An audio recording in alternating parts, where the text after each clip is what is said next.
ശ്രീ വസന്ത തെങ്ങുംപള്ളി, നോക്കൂ, ഇവിടെ ഇപ്പോൾ ഈ വിഷയത്തിൽ എന്താണോ സർക്കാർ പറയുന്നത് അതേ നിലപാട് തന്നെയാണ് പ്രതിപക്ഷ നേതാവും പറയുന്നത്. അതിശക്തമായ ഭാഷയിൽ ഇതിനെ അപലപിക്കുന്നു. സ്കൂളിനെതിരെ നടപടി വേണമെന്ന് പറയുന്നു, അന്വേഷണം വേണമെന്ന് പറയുന്നു.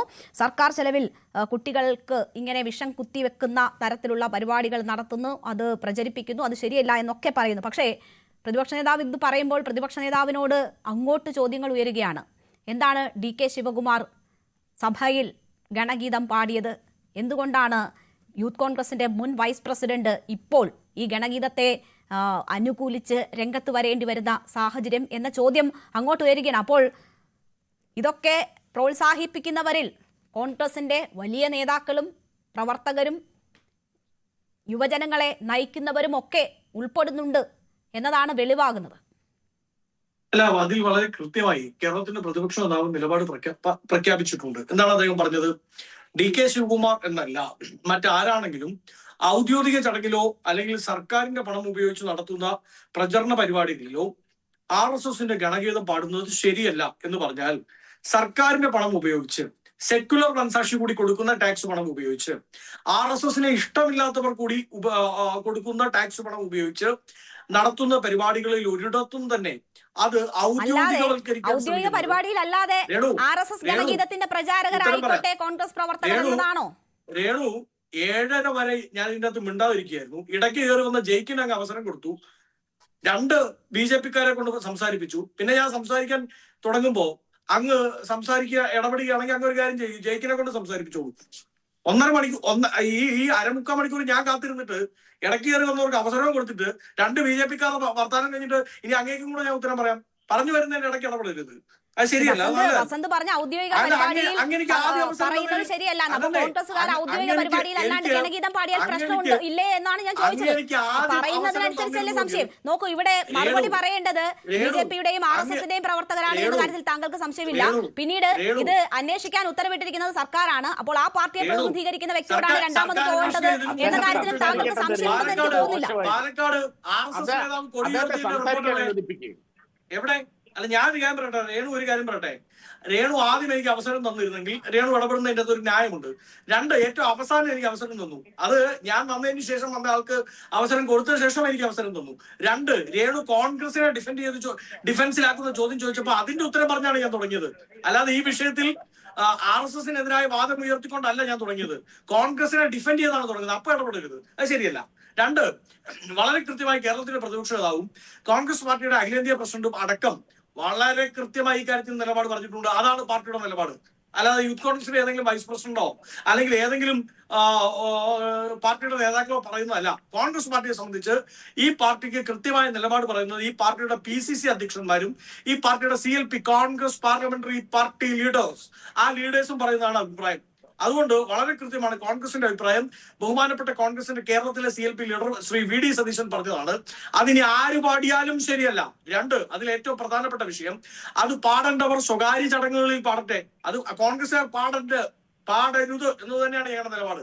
പക്ഷേ അത് പാടേണ്ടവർ, അതായത് RSSകാർ അത് ആഗ്രഹിക്കുന്നുണ്ടെങ്കിൽ, അല്ലെങ്കിൽ RSS നിയന്ത്രിക്കുന്ന സ്കൂളുകൾക്ക് അത് പാടിപ്പിക്കണമെങ്കിൽ അത് അവരുടെ പരിപാടിയിൽ മതി, സർക്കാരിന്റെ പണം ഉപയോഗിച്ചുള്ള പരിപാടി വേണ്ട എന്നാണ് നിലപാട്. ഇനി രേണുവും ജയിക്കും ഒന്നും കാണാതെ പോയ ഒരു പ്രധാനപ്പെട്ട വിഷയം ഈ വിഷയവുമായി ബന്ധപ്പെട്ടുണ്ട്.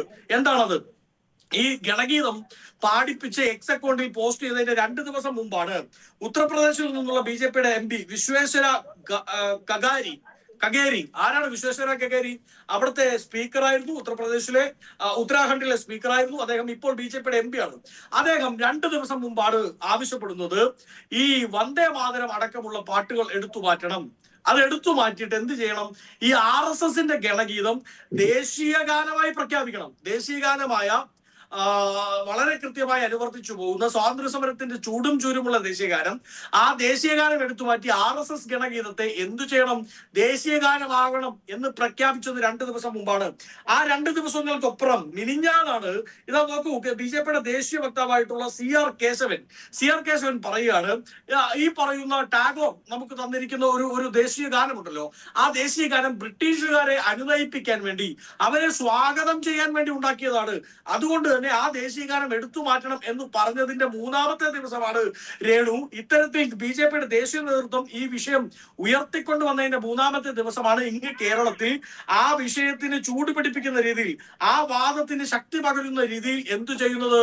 ഇന്ത്യൻ റെയിൽവേയുടെ എക്സ് അക്കൗണ്ടിൽ ഇതാ അവരുടെ ഒരു ഉദ്ഘാടന ചടങ്ങിൽ, അത് ഉദ്ഘാടന ചടങ്ങ് തന്നെയാണ് ശ്രീ ശിവപ്രസാദ്. കാരണം ഉദ്ഘാടന യാത്ര എന്നാണ് നിങ്ങളുടെ റെയിൽവേ സംവിധാനവും നിങ്ങളുടെ പ്രധാനമന്ത്രി അടക്കമുള്ളവരുടെ ഓഫീസും ആ യാത്രയെ വിശേഷിപ്പിക്കുന്നത്. അപ്പൊ ഉദ്ഘാടന യാത്ര, ഇനാഗുറൽ ജേണി എന്ന് നിങ്ങൾ വിശേഷിപ്പിക്കുന്നുവെങ്കിൽ അത് ഉദ്ഘാടന ചടങ്ങിന്റെ ഭാഗം തന്നെയാണ്, ആ പ്രോട്ടോകോളിന്റെയും ഭാഗമാണ്. അപ്പൊ ആ ഉദ്ഘാടന ചടങ്ങിൽ ഇങ്ങനെ ഒരു പാട്ട് പാടിച്ച് അത് ദേശഭക്തി ഗാനമാണ് എന്ന് ജനറലൈസ് ചെയ്യാൻ ഇന്ത്യൻ റെയിൽവേസ് എന്ത് ചെയ്യുന്നത്, ശ്രമിക്കുന്നത്. അപ്പൊ പെട്ടെന്ന് ഒരു ദിവസം അയ്യോ ഇവിടെയുള്ള കുറെ കുട്ടികൾ വന്ദേ ഭാരതിന്റെ ഉദ്ഘാടനം കാണാൻ വേണ്ടി പോയി, വന്ദേ ഭാരത് എന്താണെന്ന് കാണാൻ പോയി.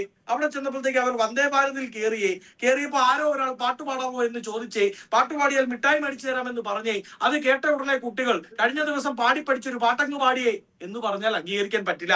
കാരണം അതിന്റെ 2 ദിവസം മുമ്പ് BJPയുടെ MP-യും അതിന് 1 ദിവസം മുമ്പ് BJPയുടെ ദേശീയ വക്താവ് CR കേശവനും അടക്കമുള്ളവർ ഈ ഗണഗീതത്തെ ദേശീയ ഗാനമായി പ്രഖ്യാപിക്കണം എന്ന വാദം ഉയർത്തിക്കൊണ്ട് വന്നിരിക്കുകയാണ്. അതായത് പൂർണ്ണാർത്ഥത്തിൽ സംഘവൽക്കരിക്കാൻ, പൂർണ്ണാർത്ഥത്തിൽ കാവ്യവൽക്കരിക്കാൻ ഇവർ ശ്രമിക്കുകയാണ്. ഇനി ഈ ചർച്ചയിൽ ഉണ്ടായ ഒരു വലിയ പ്രശ്നമുണ്ട്, അത് രേണു നോട്ട് ചെയ്തില്ല. അതായത് BJP പ്രതിനിധി നമ്മുടെ എന്റെ സുഹൃത്ത് BJPയുടെ പ്രതിനിധി പറഞ്ഞെന്താണ് നേരത്തെ പറഞ്ഞത്, അതായത് നന്ദു പറഞ്ഞെന്താണ്, മറ്റു മതസ്ഥരുടെ സ്കൂളുകളിലെ കുട്ടികളും ഇതിൽ പങ്കെടുത്തല്ലോ, അതിന് ഈ സ്കൂളിനെ ആരാണ് മതത്തിന്റെ ഇതിൽ കെട്ടിയിടാൻ ശ്രമിച്ചത്? നന്ദു, ഞങ്ങളൊന്നും ആ സ്കൂളിലെ മതത്തിന്റെ ഇതിൽ കെട്ടിയിടാൻ ശ്രമിച്ചിട്ടില്ല, ഞങ്ങൾ ശ്രമിച്ചിട്ടില്ല. മതത്തിന്റെ സ്കൂളെന്നല്ല, ഞാൻ RSSന്റെ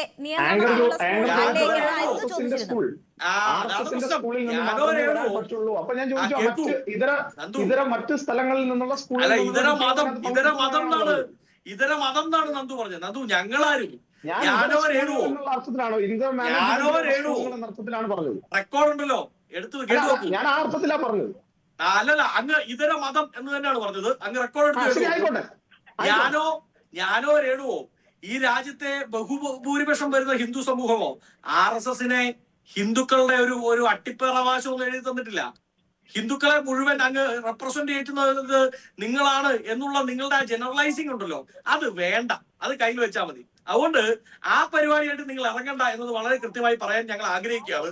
അതുകൊണ്ട് ഇത് പെട്ടെന്നൊരു ദിവസം പൊട്ടിപ്പൊളച്ചു വന്ന സംവിധാനമല്ല, ഇതുവരുടെ കൃത്യമായ അജണ്ടയുടെ ഭാഗമാണ്. അത് തുറന്നു പറയാൻ ശിവപ്രസാദ് തയ്യാറായി എന്നത് അഭിനന്ദനാർഹമാണ്. ഇതുവരുടെ അജണ്ടയുടെ ഭാഗമാണ്.